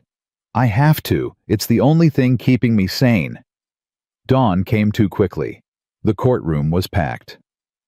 Judge Harrison presided over a room full of strangers, federal marshals, lawyers, curious citizens who'd heard about the dramatic case. Cyrus Coombs sat at the prosecution table, impeccably dressed, face twisted with righteous anger. Josiah sat beside Abigail, the children behind them with Martha. All rise for Judge Harrison. The judge entered older than Josiah expected, with keen eyes and a stern mouth. This hearing will come to order. Harrison's voice cut through the murmurs. We're here to examine 2 matters. First, the late Virgil Coombs's alleged crimes against Mrs. Abigail Pruitt and her family. Second, Mr. Cyrus Coombs's accusation that Mr. Josiah Callahan murdered his brother. Cyrus stood immediately. Your Honor, I move that the first matter be dismissed. My brother is dead. He can't defend himself. Your brother's death doesn't erase his actions, Mr. Coombs. Sit down. Cyrus sat jaw clenched. Harrison turned to Abigail. Mrs. Pruitt, I've reviewed your testimony from the Clearwater hearing. Do you stand by those statements? I do, Your Honor. And you, Mr. Callahan, did you have any involvement in Virgil Coombs's death? Josiah stood. No, sir. I've been with Mrs. Pruitt and her children continuously since they came into my care. Multiple witnesses can verify our whereabouts at all times. I have those witness statements. Harrison shuffled papers. 12 individuals confirm Mr. Callahan's presence at the boarding house during the estimated time of Virgil Coombs' death. Cyrus interrupted. Those witnesses are all friends of the defendant. They're lying to protect him. Mr. Coombs, one more outburst and I'll hold you in contempt. Harrison's eyes were ice. Now I've also reviewed evidence from the murder scene. The bullets recovered from your brother's body were .32 caliber. Mr. Callahan's weapon is a .44. Silence. Furthermore, Harrison continued, a witness has come forward placing you, Mr. Cyrus Coombs, near the river on the night in question. Cyrus went pale. That's impossible. Is it because that witness is prepared to testify under oath? The courtroom doors opened. A man walked in, thin, nervous, wearing the clothes of a ranch hand. Your Honor, the marshal stepped forward. This is William Porter. He works at the stable where Mr. Cyrus Coombs kept his horse. Porter approached the stand, visibly trembling. Tell the court what you saw, Harrison instructed. Porter swallowed hard. I saw Mr. Cyrus leave the stable that night, around 10 o'clock. He had a pistol, a small one. He came back 2 hours later, and the pistol was gone. You're lying. Cyrus jumped to his feet. I ain't. Porter's voice strengthened. I liked Mr. Virgil. He was mean, but he paid well. When I heard he was dead, I knew. I knew who done it. The courtroom erupted. Harrison banged his gavel. Order! Order in this court! As the noise subsided, Josiah watched Cyrus's face crumble. The smooth lawyer's mask fell away, revealing the desperate man beneath. I had no choice, Cyrus whispered. He was going to ruin everything, ruin our family's name. So you killed your own brother. He was a liability. Everything he did to that woman, those children, it was all going to come out. Our business, our reputation. That's enough. Harrison's voice was cold. Federal marshals take Mr. Cyrus Coombs into custody. As Cyrus was dragged away, he twisted to look at Abigail. This isn't over. But it was, and everyone in that courtroom knew it. Judge Harrison turned to Abigail and Josiah. Mrs. Pruitt, Mr. Callahan, I apologize for what you've endured. The Coombs brothers' crimes against your family are now a matter of federal record. Any debts allegedly owed to Virgil Coombs are hereby nullified. You are free to go. Abigail broke down crying. Josiah held her, his own eyes burning. Behind them, the children cheered. Charlotte hugged Samuel. Thomas and Henry danced in circles. Even Nellie clapped her tiny hands. Martha appeared beside them, eyes glistening. You did it. We all did it, Josiah said. Couldn't have done it alone. That's what community means. She smiled. Now take your family home. Your family. Josiah looked at Abigail, at the 5 children clustered around them. His family, finally. The journey back to Miller's Creek felt different, lighter somehow. The children sang songs Josiah hadn't heard in years. Old hymns, trail ballads, silly rhymes that made even stern-faced Samuel crack a smile. Abigail hummed along, her hand resting on Josiah's arm as he drove the wagon. You're quiet, she said. Thinking. About what? About what comes next. Abigail was silent for a moment. Does something have to come next? Can't we just be? We can. But there's something I need to do first. What's that? Josiah smiled. You'll see. When the cabin came into view, Thomas was the first to shout. We're home. Home. The word hit Josiah like a wave. This place he'd built with his own hands, this refuge from grief and memory, it had become something else entirely. Home.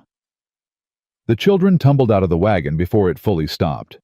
Charlotte raced Biscuit to the porch. The twins investigated every corner like they'd been gone for years instead of weeks. Samuel stood apart, taking it all in with older eyes. Samuel, Josiah called. Yes, sir. Help me with the horses. They walked to the barn together. You did good in Helena, Josiah said. Real good. Just told the truth. That takes courage, especially in front of all those people. Samuel was quiet, working the harness with practiced hands. Can I ask you something? The boy finally said. Anything. Are you going to marry my mama? Josiah's hands stilled. Would that be all right with you? Samuel considered the question seriously. Pa's been gone almost a year now. Mama's been sad the whole time. But with you... He shrugged. She laughs again. We all do. That doesn't answer my question. Yes, sir. It would be all right with me. Samuel met his eyes. More than all right. Josiah nodded slowly. Good. Because I'm going to ask her tonight. Tonight? No more waiting. We've done enough of that. A rare smile crossed Samuel's face. Charlotte's going to lose her mind. Probably. And the twins will want to know if they can call you Pa. Josiah's throat tightened. What do you think? I think... Samuel paused, choosing his words. I think Pa would have wanted someone to take care of us, someone good, someone who'd fight for us. He extended his hand. You're that someone. Josiah shook it, man to man. Thank you, Samuel. Thank you, sir, for everything. That evening after supper, after the children were settled by the fire, Josiah caught Abigail's eye. Walk with me. She looked surprised but pleased. The children. Charlotte can watch them, just for a little while. Charlotte, who had clearly been listening, nodded eagerly. Go, Mama. We'll be fine. Abigail hesitated, then took Josiah's offered hand. They walked to the small rise behind the cabin where you could see the whole valley spread out below. The setting sun painted everything gold and rose. "It's beautiful here," Abigail said softly. "It is now." She looked at him. "Josiah, let me say this." He took both her hands in his. "I've been alone for 5 years. Told myself I didn't need anyone. Told myself the past was enough company. Then you showed up in my life, half-frozen, fierce as a wildcat with 5 children who needed a father and a heart that needed mending. Josiah, I'm not finished." He smiled gently. "You asked me once what I wanted. I didn't have an answer then.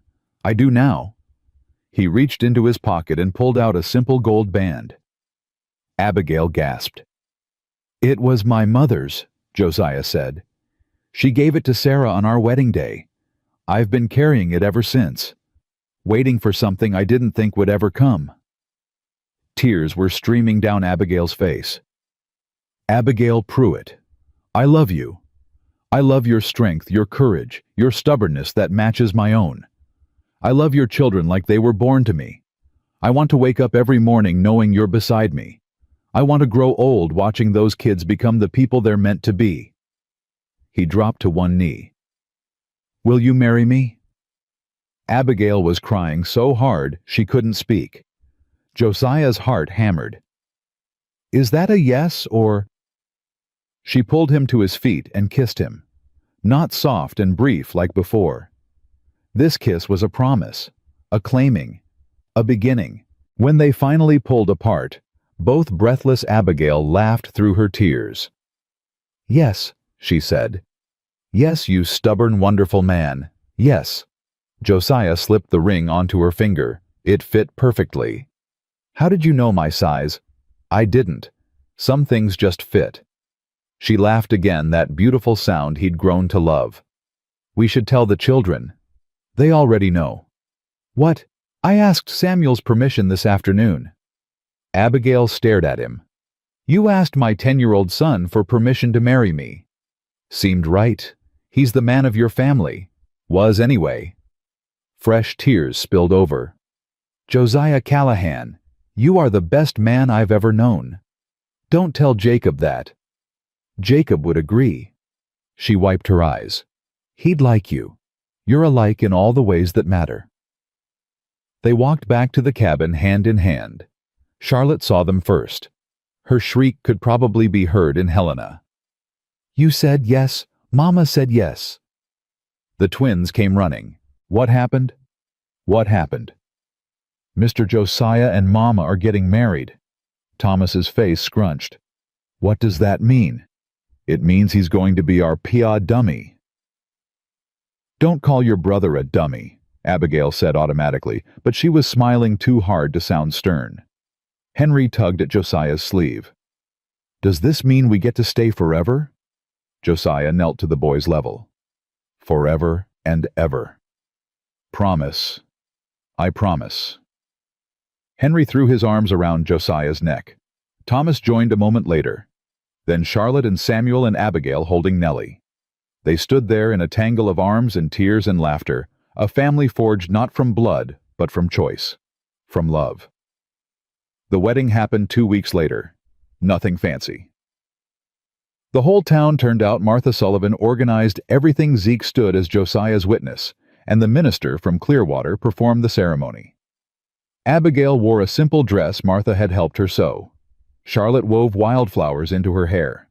The twins served as ring bearers, nearly dropping them twice. Samuel stood tall and proud beside Josiah. And Nellie, in Josiah's arms throughout the ceremony, kept trying to grab the minister's spectacles. "Do you, Josiah Callahan, take this woman to be your lawfully wedded wife?" "I do." "And do you, Abigail Pruitt, take this man to be your lawfully wedded husband?" Abigail's voice was strong and clear. "I do." "Then by the power vested in me, I pronounce you man and wife. You may kiss the bride." Josiah did. The crowd cheered. Children squealed. Biscuit barked his approval. Martha was openly weeping. Zeke looked like he might join her. "Speech," someone shouted. Josiah held up his hand for quiet. "I'm not much for speeches," he said. But I want to thank you all. A few months ago, I was alone on this ranch, convinced my life was over. Then this woman and her children stumbled into my world, and everything changed. He looked at Abigail. I've been given a second chance. At family, at happiness, at life. His voice cracked. I don't intend to waste it. Abigail squeezed his hand. And I want to thank my new family. Josiah turned to the children. Charlotte, who runs this household better than I ever could. Samuel, who's got more courage than men twice his age. Thomas and Henry, who remind me every day that joy exists. And Nellie. He bounced the baby in his arms. Who gave me back a word I thought I'd never hear again. Da, Nellie said on cue, and everyone laughed. That's right, sweetheart. I'm your Da now, all of yours. He looked at each child in turn. If you'll have me. Charlotte spoke first. We'll have you. Samuel nodded. Definitely. Does this mean we can call you Pa for real? Thomas asked. If you want to. I want to, Henry said. Thomas considered. What about Papa? That's what I called our other Pa. Josiah felt his heart crack open. Whatever feels right to you. Pa, Thomas decided. Our other Pa was Papa. You can be Pa. Pa it is. The celebration went on for hours. There was food and dancing and more food. Stories were told, songs were sung, and somewhere around midnight, the children finally collapsed in a pile near the fire. Josiah found Abigail on the porch, looking up at the stars. Mrs. Callahan, she smiled. That's going to take some getting used to. We've got time. She leaned against him. I keep waiting to wake up, for this to be a dream. It's real. I know. That's the miracle. She turned to face him. 3 months ago, I was locked in a cellar praying for death. Now I have a home, a husband, a future for my children. Our children. Our children. She tested the words. I like how that sounds. So do I. They stood in comfortable silence, watching the stars wheel overhead. Josiah. Thank you. For what? For finding us, for saving us, for loving us. You saved me too, you know. How? You reminded me why living matters. I'd forgotten. Abigail kissed his cheek. Then we saved each other. Reckon we did. From inside, Nellie's cry split the air. Abigail sighed. Duty calls. I'll get her. You don't have to. I want to. He found Nellie in her basket, face-red, tears streaming. The moment she saw him, her arms reached up. Duh. Josiah scooped her up, settling her against his chest. Hey, little one, what's all the fuss about? Her crying slowed. She hiccuped, then buried her face in his shoulder. Bad dream. A small nod. Want to know a secret? She looked up with wet eyes. I used to have bad dreams too, every night. But you know what made them stop. She shook her head. Your mama, and you, and your brothers and sister. He kissed her forehead. Family makes the bad dreams go away. Nellie yawned hugely. That's right. Go back to sleep. I've got you. He rocked her gently, humming a half-remembered lullaby Sarah used to sing. By the time Abigail came inside, Nellie was asleep and Josiah was crying. Josiah, what's wrong? Nothing. He wiped his eyes. Everything's right. For the first time in years, everything's right. She came to stand beside him, looking down at the sleeping baby. You're going to be a wonderful father. I'm going to try. You already are. Spring came slowly to Montana. The snow melted in patches, revealing ground that was brown but promising. Josiah taught Samuel to plant crops. Charlotte learned to manage the dairy cow Martha gifted them as a wedding present.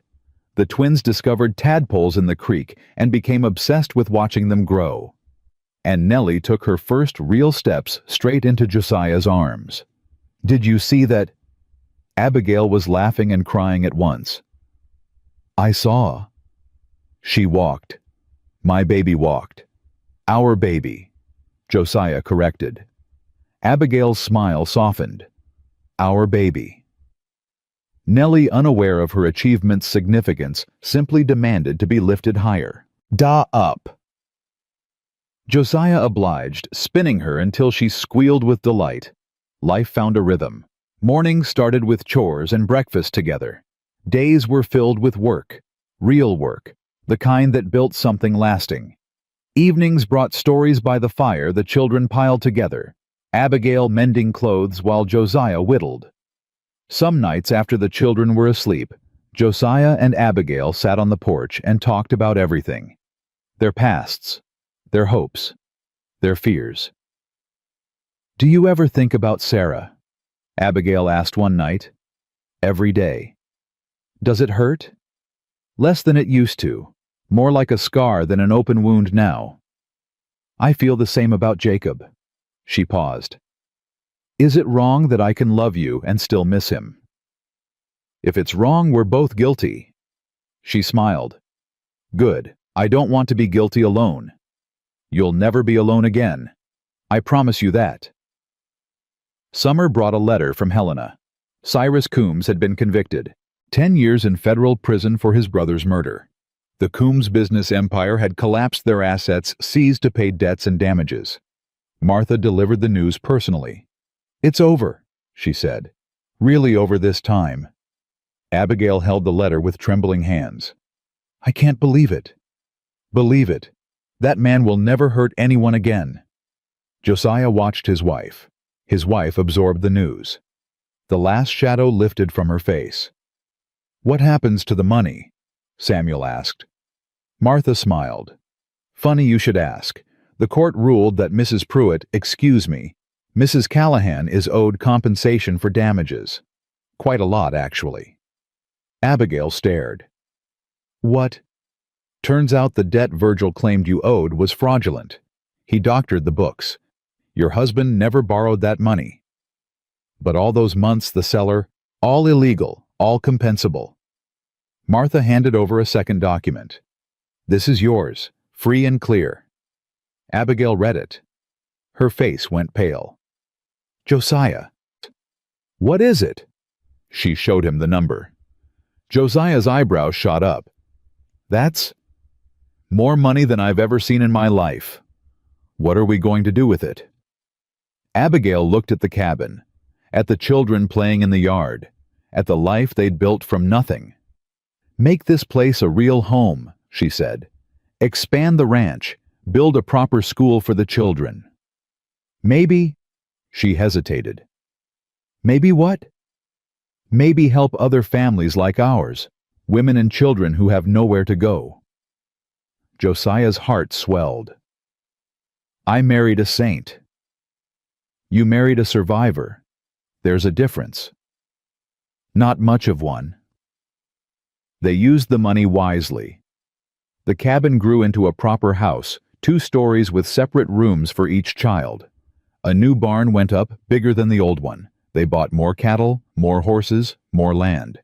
But the best investment was the shelter. Abigail called it the Sarah House in honor of Josiah's first wife. A place where abandoned women and children could find safety, food, and hope. "She would have loved this," Josiah said, watching the first family move in. "I know." Abigail squeezed his hand. "That's why I named it for her." Word spread. The lonely rancher and the rescued widow. The children who testified against evil. The community that finally stood up. People came from across the territory to see the place where it all happened. Josiah hated the attention. Abigail handled it with grace. "They need hope," she told him. "We can give them that." "I'm not a hero." "You are to me, to our children, to every family you've helped since." "I just did what was right." "That's what makes you a hero." Fall came again. 1 year since the blizzard. 1 year since Josiah found a frozen widow and 5 children in the snow. The family gathered for a celebration. Charlotte taller now, almost 14, confident in ways that made Josiah proud. Samuel 11 going on 40, already talking about law school.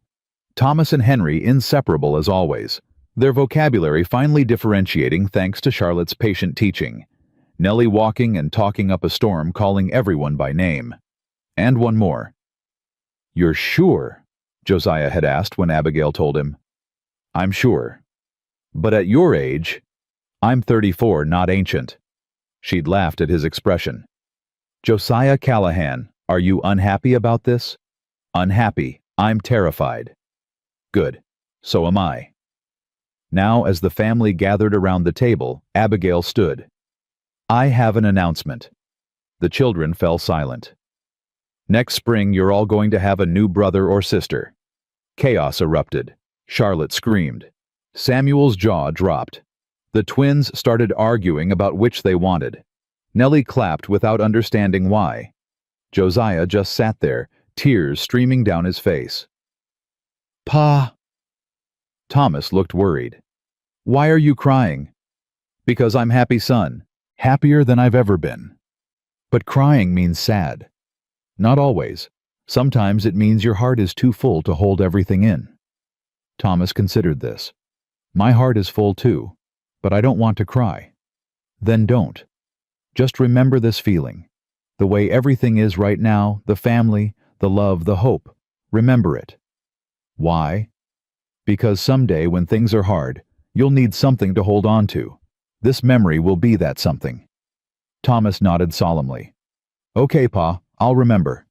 Josiah pulled the boy into a hug. Then Henry joined, then Charlotte and Samuel and Nellie all piling on, until Abigail laughingly demanded rescue. All right, give your poor mother some air." The children scattered, still buzzing with excitement. Abigail came to stand beside Josiah. "You meant what you said about remembering." "I did. You've changed, you know, from the man I first met." "Have I?" "That man was empty, hollow, going through motions without meaning." She cupped his face. "This man has light in his eyes. You put it there. We put it there. All of us." Josiah kissed her softly, reverently, with all the gratitude he couldn't put into words. "I love you, Abigail Callahan." "I love you too, Josiah Callahan." From across the room, Charlotte groaned. "They're doing it again." "Doing what?" "Being all mushy." "Get used to it," Josiah said, not taking his eyes off his wife. "I plan on being mushy for a very long time." "How long?" "Forever." Charlotte rolled her eyes, but she was smiling. They all were. Winter came again. Not as harsh this year, not as cold. Or maybe it just felt that way because the cabin was full of warmth. On the anniversary of that first night. The blizzard, the rescue, the beginning of everything. Josiah sat by the fire with Nellie on his lap. "Tell me the story, Da." "What story?" "The snow story. The one where you found us." Josiah smiled. She asked for it every night now. "Once upon a time there was a lonely rancher who lived all alone in the mountains." "That's you. That's me. One day a terrible blizzard came. The rancher thought he would spend another long winter by himself, but then he saw something in the snow." "What did he see?" "A family, a brave mama, and 5 children fighting to survive. That's us. That's you."